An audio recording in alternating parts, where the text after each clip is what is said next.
తాకట్లో ఉన్న మీ బంగారాన్ని విడిపించి ఆ రోజు ఆన్లైన్ రేటుకి కొంటాం. Sharma gold company. నమస్కారం అండి, సుమన్ టీవీకి స్వాగతం. నేను గీతాంజలి. ఎన్ని ప్రశ్నలు, ఎన్ని దేవాలయాల గురించి ఇన్ఫర్మేషన్ కావాలని అడుగుతున్నారు. సంతోషమే, ప్రతి ఒక్క వీడియోని ఆదరిస్తున్నందుకు చాలా ఆనందపడుతున్నాము. దేని గురించి మాట్లాడుతున్నానో కూడా మీకు క్లియర్గా అర్థమై ఉంటుంది. ప్రస్తుతం మనతో పాటు ఉన్న అతిథి నందకిషోర్ రెడ్డి గారు, అభ్యుదయ ఫౌండేషన్ థింక్ ట్యాంక్ CEO. వారు చెప్పినటువంటి దేవాలయాలకు వెళ్ళి మాకున్న ప్రాబ్లమ్ని మేము సాల్వ్ చేసుకుంటున్నామండి. హెల్త్ ఇష్యూ అయితే అటు వైద్యము తీసుకుంటున్నాము, దర్శనము చేసుకుంటున్నాము, కొంతలో కొంత మెరుగవుతున్నామని చాలా మెసేజెస్ వస్తున్నాయి. ఆ విషయంలో అందరూ హ్యాపీనే. అయితే ఇంకొంతమంది వీటికి టెంపుల్ ఉందా, ఈ సమస్యకి టెంపుల్ ఉందా అని రకరకాలుగా మెసేజ్ చేస్తున్నారు. అన్ని మెసేజెస్ చూస్తున్నాము. మీరు ఏదన్నా అడగండి, ఖచ్చితంగా వాటికి టెంపుల్ ఉంటుందని ఎప్పుడు చెప్పే మాట అది నందకిషోర్ రెడ్డి గారు. మరి ఇవాళ ఎంతోమంది ఒక ముఖ్యమైన ప్రశ్న అండి, కానీ దాదాపుగా వందల మెసేజెస్ దాని గురించే వచ్చాయి. అవే ఇవాళ మనం తెలుసుకోబోతున్నాం. మీకు ఆలస్యం చేయకుండా వీడియో స్టార్ట్ చేద్దాం. సార్ నమస్కారం. నమస్తే అండి. ఎన్ని మెసేజ్లు సార్ నిజంగా, అంటే యూ నేమ్ ఇట్ అని మీరు అంటారు కదా, ఖచ్చితంగా వాటికి టెంపుల్ ఉండి తీరుతుంది. మీకు తెలియదు అంతే, చెప్తాను అని అంటున్నారు. ప్రశ్న మాత్రం మామూలుగా లేదు సార్. మేబీ మీరు షాక్ అవుతారేమో. మనిషి ఆయుష్ని పెంచే టెంపుల్ ఏదైనా ఉందా? బతకాలని అందరికీ ఉంటుంది, కానీ మనకి యుగం యుగం ప్రకారంగా మనిషి ఆయుర్దాయం తగ్గిపోతూ వచ్చింది. అసలు ఇప్పుడు మినిమం అంటే 60 అని చెప్పేస్తూ ఉన్నారు. 60-70 ఏళ్ళే. 120 నుంచి ఎక్కడికి వచ్చామనేది చూడండి. అసలు 100 ఏళ్ళు చల్లగా ఉండని అది నోటి మాటకే అవుతుంది తప్ప, మిగతా ఇప్పుడున్న వాటిలో చూస్తుంటే 60-70లకే పరిమితం అవుతుంది దాదాపుగా. అంటే రేషియో ప్రకారంగా మాట్లాడితే ఉన్నవాళ్ళు అదృష్టవంతులు, చాలా దృఢంగా ఉన్నవాళ్ళు కూడా ఉన్నారు మన పూర్వీకులు.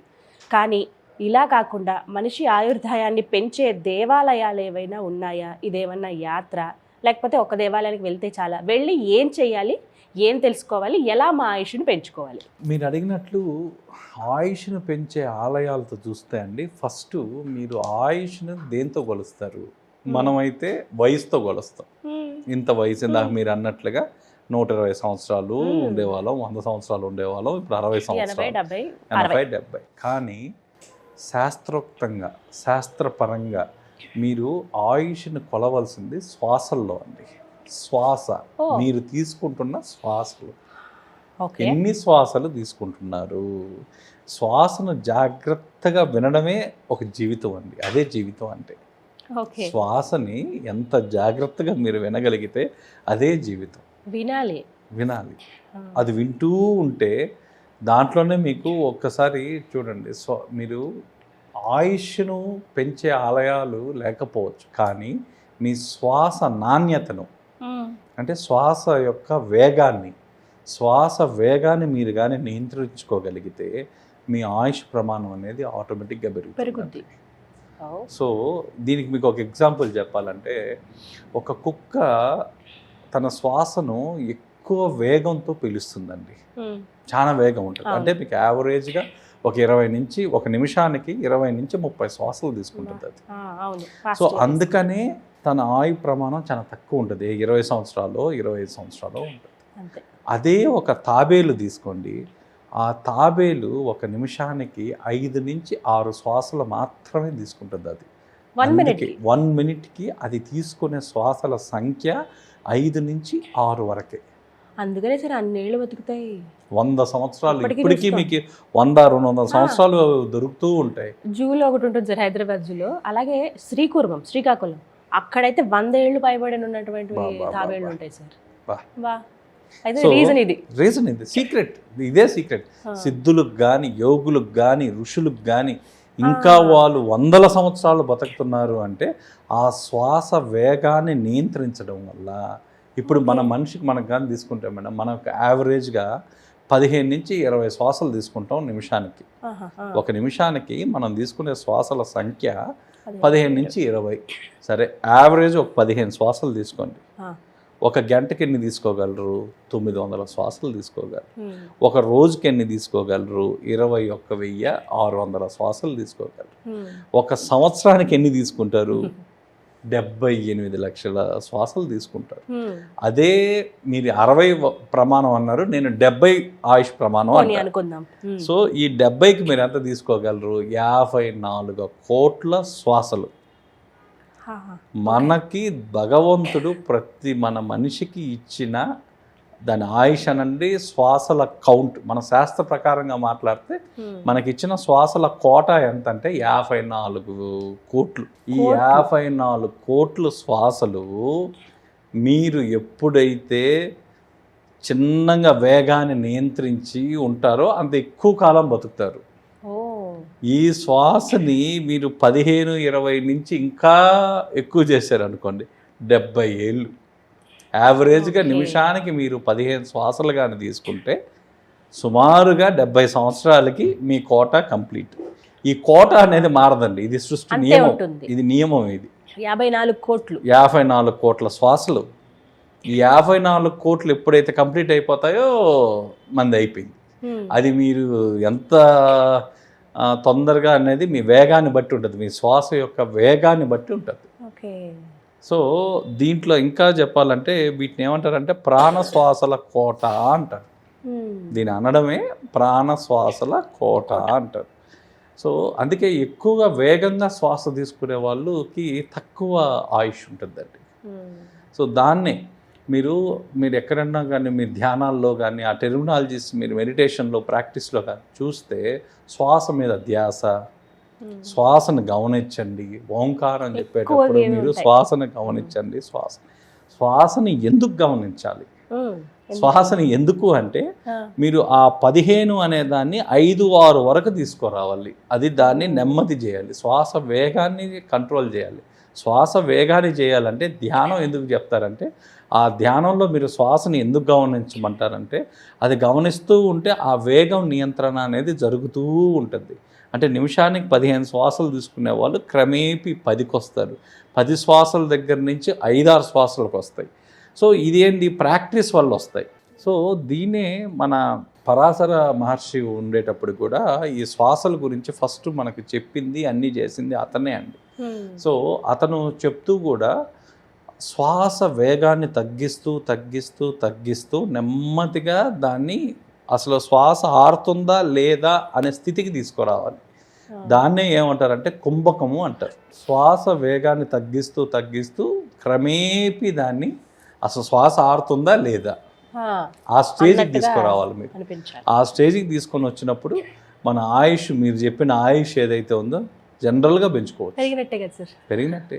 ఇప్పటికీ దీనికి ఎగ్జాంపుల్ మీకు టెస్టిమోనియల్స్ కావాలంటే ఇప్పటికీ తపస్సు చేస్తున్న తపోశక్తులు అందరూ కూడా, ఋషులు అందరూ కూడా మనకు టెస్టిమోనియల్స్.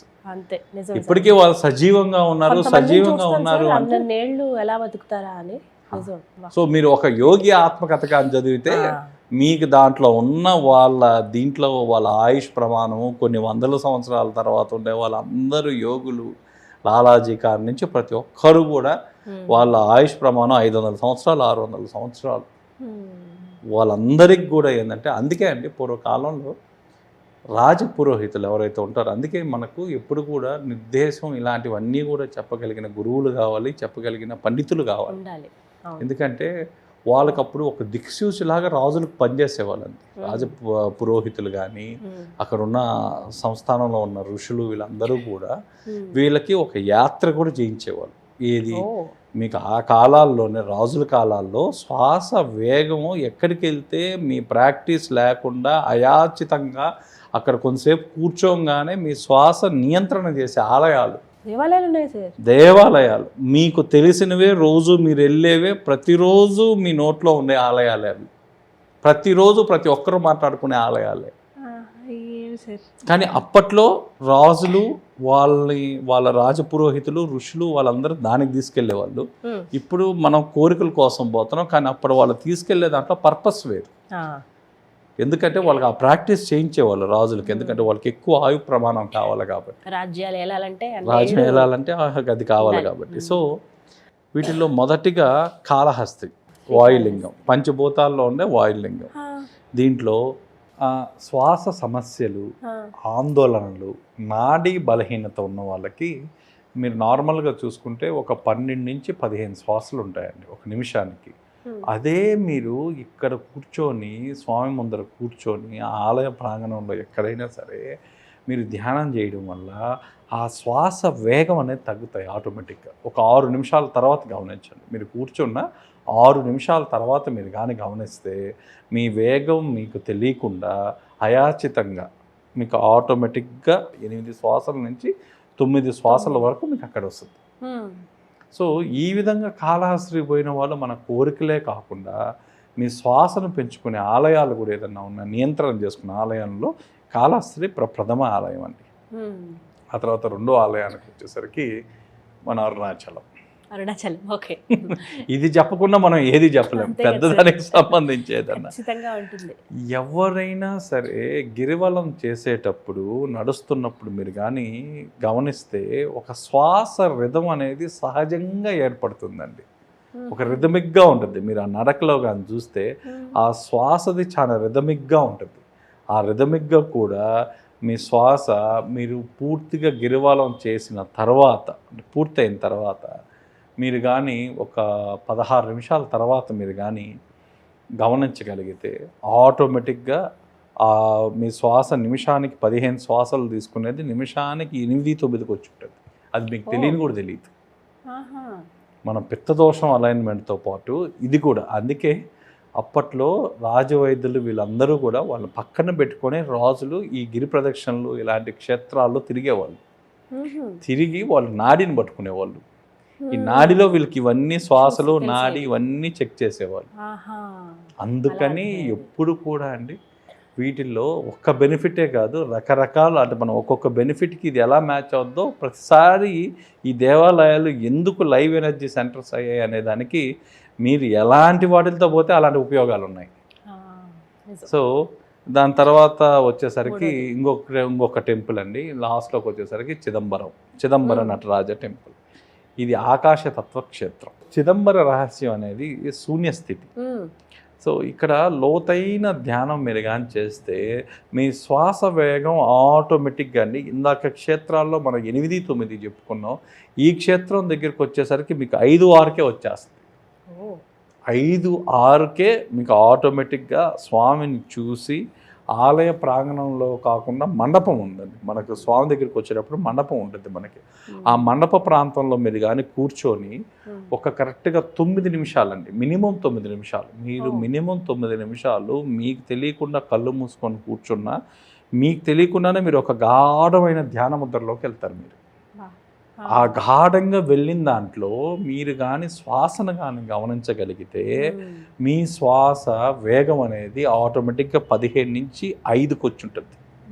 ఎంత చేంజ్ సార్. మీరు జనరల్గా అండి ఈ ఆలయాలు క్షేత్రాలు చూసిన తర్వాత వాళ్ళు ఇంటికి వెళ్ళి అదే సాధన చేసి దాన్ని అట్లే మెయింటైన్ చేసేవాళ్ళు. అంటే మీకు ప్రారంభం అనేది చాలా కష్టం. ఒక్కసారి మన బాడీలో అది ప్రారంభమైన తర్వాత సాధన అనేది ఇంట్లో చేసేవాళ్ళు. అప్పుడు రాజులు కానీ వీళ్ళందరూ కానీ క్షేత్ర సందర్శనం తర్వాత ఇంటికి వెళ్ళడం వల్ల ప్రయోజనం ఏంటంటే ఇక్కడ సెట్ అయింది, అక్కడికి వెళ్ళి ప్రాక్టీస్ చేసేవాళ్ళు. మళ్ళీ కొంచెం ఆ ప్రాక్టీస్లో ఏదన్నా తేడా వచ్చింది అంటే మళ్ళీ ఈ క్షేత్రాలు వచ్చేవాళ్ళు. కానీ ఈ క్షేత్రాల్లో ఆ పాయింట్లలో మాత్రమే కూర్చొని పర్పస్ దానికోసమే వచ్చేవాళ్ళు. ఏది శ్వాస కోసం, కోరికల కోసమో దోష పరిహారం కోసమో కాకుండా ఆ శ్వాస వేగాన్ని నియంత్రించడానికి మాత్రం వచ్చేవాళ్ళు. ఆ వచ్చిన దానివల్ల వాళ్ళకి ఏమయ్యేది అంటే ఆ శ్వాస అనేది వేగం అనేది కంట్రోల్ అవుతా వచ్చేది. సో ఈ విధంగా ఒక 4-5 సార్లు చేసి కొన్ని సంవత్సరాలు అలా చేస్తూ ఉండిపోయేవాళ్ళు. ఏదో ఒక రోజు ప్రాక్టీస్ చేయకుండా ఎక్కడో కొండల్లోకి వెళ్ళకుండా ఈ దేవాలయాల్లోకి వెళ్ళగానే ఆటోమేటిక్గా మీకు సెట్ అయిపోయేది. ఇప్పుడు దీంట్లో మీకు ఇంకోటి చెప్తానండి. ఆలయం మనకు శక్తిని ఇస్తుంది, ప్రాణాయామం మనకు నియంత్రణ ఇస్తుంది, ధ్యానం మనకు దీర్ఘాయుష్ని ఇస్తుంది. ధ్యానంలో కూడా మీకు ఆ శ్వాస వేగాన్ని నియంత్రించడం అనేది రహస్యం. ఆ శ్వాస వేగాన్ని మీరు ఎప్పుడైతే నియంత్రించగలుగుతారో మీ ఆయుష్ అనేది పెరుగుతూ ఉంటుందండి. సో మీరు చూడండి, చిదంబర ఆలయంలో మన వాళ్ళు అంటారు, మన ఇంజనీరింగ్ కావచ్చు, ఏన్షియంట్ ఇంజనీరింగ్ కావచ్చు, పురాతన సైంటిఫిక్గా మీరు చూసిన, శాస్త్రం ప్రకారం చూసిన చిదంబర ఆలయం మన మనిషి మెదడుకు ఒక ప్రతీక. ఆలయం నిర్మాణం పూర్తిగా నాడీ మండల మ్యాప్ను బట్టే ఉంటుంది. మీకు ఆ చిదంబర ఆలయం అనేది. దాంట్లో మీరు కానీ చూస్తే ఆలయం లోపల 21,600 బంగారు పలకలు ఉన్నాయి. 21,600 బంగారు పలకలు. ఇవేంటి? రోజు మనిషి తీసుకునే శ్వాసలు. మీరు 21,600 బంగారు పలకలు ఉన్నాయండి అక్కడ. అది రోజు మనం తీసుకునే శ్వాసల సంఖ్య అది. ఆ తర్వాత 72,000 గుళికలు ఉన్నాయి. 72,000 గుళికలు. ఇవి మన శరీరంలో ఉన్న నాడులు. సో అలాగే ఈ ఆలయానికి 9 ద్వారాలు ఉన్నాయి. అవి మన మనుషులకున్న ద్వారాలు. సో ఈ విధంగా ఆలయ నిర్మాణం, దేహమే దేవాలయం అనే దానికి ప్రామాణికంగా మన దేహాన్ని తీసుకొని వీటిల్లో ఉండేదే అక్కడ సెట్ చేశారు. చూడండి, శ్వాసల గురించి చేశారు అంటే దాన్ని మీరు ఏమనాలి?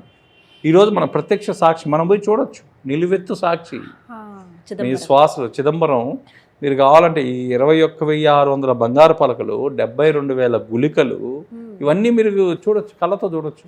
ఎంత జ్ఞానంతో నిర్మించారండి అవి. ఇక్కడ మీరు చేయడం వల్ల శ్వాస వేగం ఆటోమేటిక్గా అండి 5 నుంచి 6. కానీ ఇక్కడ మీరు దాదాపుగా 23 నిమిషాల వరకు మీరు కూర్చోవాలండి. ఒక్కొక్కరి స్థితిని బట్టి 23 నుంచి 46 నిమిషాల వరకు మీరు ఆ మండపంలో మీరు మినిమం అనేది మీరు చేయాలి.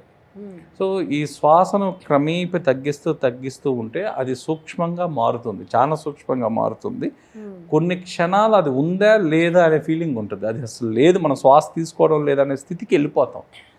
దానినే మన పూర్వ ఋషులు మనం ఏమనేవాళ్ళు అంటే కేవల కుంభకం అనేవాళ్ళు. వాటికి ఉన్న టెర్మినాలజీ పేరు కేవల కుంభకం అనేవాళ్ళు. అంటే దాన్ని నెమ్మది చేస్తూ అసలు లేనట్లే అయిపోవడం అన్నమాట. సైంటిఫిక్గా దీని ఏమంటే మెటబాలిక్ స్లో డౌన్ అంటారండి. స్పిరిచువల్గా ఇది కాల నియంత్రణ. అందుకే మీరు కానీ చూసినట్లయితే ఒక శిశువు పుట్టేటప్పుడు మొదటి శ్వాస ఏదైతే ఉంటుందో, చివరిగా మనిషి చనిపోయేటప్పుడు కూడా చివరి శ్వాస తీసుకుంటాడు. శ్వాస అనేది ఫస్ట్ పుట్టినప్పుడు, లాస్ట్ పోయేటప్పుడు మనం వదిలేస్తాం అనమాట. ఈ మధ్యలో ఉండేదే శ్వాసల లెక్కింపు. పుట్టుక లాస్ట్ చనిపోవడానికి మధ్యలో ఉండేదాన్ని శ్వాస లెక్కింపు అంటారు. సో ఈ విధంగా మీరు ఆయుష్ని కాకపోయినా శ్వాస యొక్క వేగాన్ని నియంత్రించడం వల్ల మీరు నాణ్యతను పెంచుకోగలరు. దాన్ని క్వాలిటీ ఆఫ్ లైఫ్ అని వచ్చింది ఇప్పుడు. ఇదే ప్యాటర్న్ లో వెళ్ళాలా సార్? ఫస్ట్ కాళహస్తి, ఆ తర్వాత అరుణాచలం, తర్వాత చిదంబరం. సో పర్పస్ అయితే మాత్రం లేదండి, పూజలు లేవు ఇక్కడ, ఏవి లేవు. శ్వాస మీద మీరు కేవలం ఈ పర్పస్ కోసం వెళ్ళే పని అయితే ధ్యానం చేయడం అనేది ఇంపార్టెంట్. ఒకే రోజు, 2 రోజులు, 3 రోజులు అది మీ ఇష్టం. అంతేనా? అది మీ ఇష్టం. దీనికి ఎందుకంటే ఇది పరిహారం కాదు, ఇది క్వాలిటీ ఆఫ్ లైఫ్ను పెంచుకోవడానికి. సో ఆ ఇంట్రెస్ట్ ఉన్నవాళ్ళు, ఆ ఉత్సాహం ఉన్నవాళ్ళు, వీళ్ళందరూ కూడా దీన్ని వాళ్ళు ప్రాక్టికల్గా కావాలంటే కూడా ట్రై చేయొచ్చండి. అందుకే అంటారు, దేవాలయానికి వెళ్ళి హడావిడి పడిపోయి ఏదో దర్శనం చేసుకుని వచ్చేయకుండా కాసేపు అక్కడ కూర్చోండి, ఉండండి అని మన పెద్దలు పదే చెప్పేది ఇందుకే అన్నమాట. అందులో విశేషంగా ఈ క్షేత్రాల్లో నిజానికి ఎప్పుడో కానీ వెళ్ళం ఇలాంటి క్షేత్రాలకి. అన్ని కుదుర్చుకుని ఆర్థికంగా మనకున్న వెసులుబాట్లు చూసుకుని అంత ప్రయాసపడి వెళ్తాము, కానీ హడావిడిగా వచ్చేస్తూ ఉంటాం సార్. ఇంకొకటి నాకు బాగా అనిపించిన విషయం అండి, ఇప్పుడు నేను కూడా సర్వదర్శన లైన్లో వెళ్తూ ఉంటాను, అంత రష్లో నిలబడతాం. కానీ కొంతమందిని గమనిస్తే సార్, వాళ్ళ వల్ల మాకు లేట్ అయిపోయిందనో, లేకపోతే ఇంతసేపు వెయిట్ చేపిస్తున్నారనో, మాకు 1 గంటన్నర అయిపోయిందనో, 2 గంటలు అయిపోయిందనో ఇబ్బంది పడతారు. నాకు అక్కడ అనిపించింది ఒకటే, ఇంతసేపు దేవాలయంలో ఉండడం అదృష్టం కదా. యోగం భలేవాళ్ళు. మీరు అదృష్టం అనే పదాలు చాలా చిన్న పదం వాడారు. యోగం, దాని యోగం. మీరు ఆలయ ఆవరణలో మీరు అడుగు పెట్టినంతసేపు ఆ క్షేత్రంలో మీరు పొద్దున్నుంచి సాయంత్రం వరకు ఉంటారా, ఎంతసేపు ఉంటారు? అందుకని మనం ఇంత మునుపు అరుణాచలం చేసిన వీడియోల్లో మనం చెప్పింది కూడా, మీరు శివుడు మిమ్మల్ని అంతసేపు ఎక్కువసేపు నిలబెట్టినందుకు ఆయనకి శివయ్యకు దండం పెట్టుకోవాలి. మీ ముందర ఎవరన్నా, మీ వెనకాన్ని ఎవరన్నా ఉంటే వాళ్ళని ముందుకు దోసి మనం వెనక్కు ఉండాలి అని. ఎందుకు అంటే మీకు తెలియకుండానే మీకు ఆటో హీలింగ్ అనేది జరుగుతూ ఉంటుందండి మీ శరీరంలో, మన కంటికి కనిపించదు. ఆ హీలింగ్ ఆయన ఎందుకో మీకు ఆ టైం ఇచ్చి ఆ రుణమన్నాడు ఆయన. అది నిజంగా అదృష్టం. ఎందుకు మీకు ఆ హీలింగ్ అనేది జరుగుతూ ఉంది, ఆ శక్తి ప్రవాహం అనేది మీ శరీరంలోకి జరుగుతూనే ఉంది. ఎవరన్నా శక్తి ప్రవాహం వస్తుంటే నేను ట్యాప్ కట్టేసి గమ్మున కూర్చుంటానంటే ఎవరన్నా ఉంటారని. ఇంకా ఇక్కడ నుంచి ఏమన్నా ఆలయాల్లో రష్ ఉంది అని అంటే వెనక్కి తిరిగి వెళ్ళిపోకుండా రష్ ఉన్నప్పుడే వెళ్ళాలి సార్ అయితే. మీరు రష్ ఉండేటప్పుడు మీరు చేయాల్సిందల్లా ఏంటంటే వెనకాల ఉన్నవన్నీ ముందుకేసేయండి, పర్వాలేదు. మనం ఇంకా ఒక గంట వెనక్కి వెళ్ళినా మనకి ఏమీ లేవండి మనకి. ఎందుకంటే ఆ క్షేత్ర పాలకుడు మనకు పర్మిషన్ ఇవ్వడం చాలా గొప్ప. ఆ క్షేత్రంలో మీ పాదం మోపడం ఎన్నో జన్మల పుణ్యం ఉంటే కానీ ఆ క్షేత్రాల్లో మీరు కాలు పెట్టలేరు.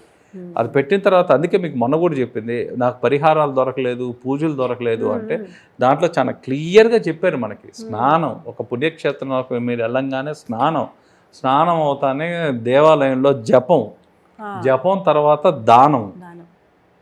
మామూలుగా అయితే స్నానం, ధ్యానం, దానం.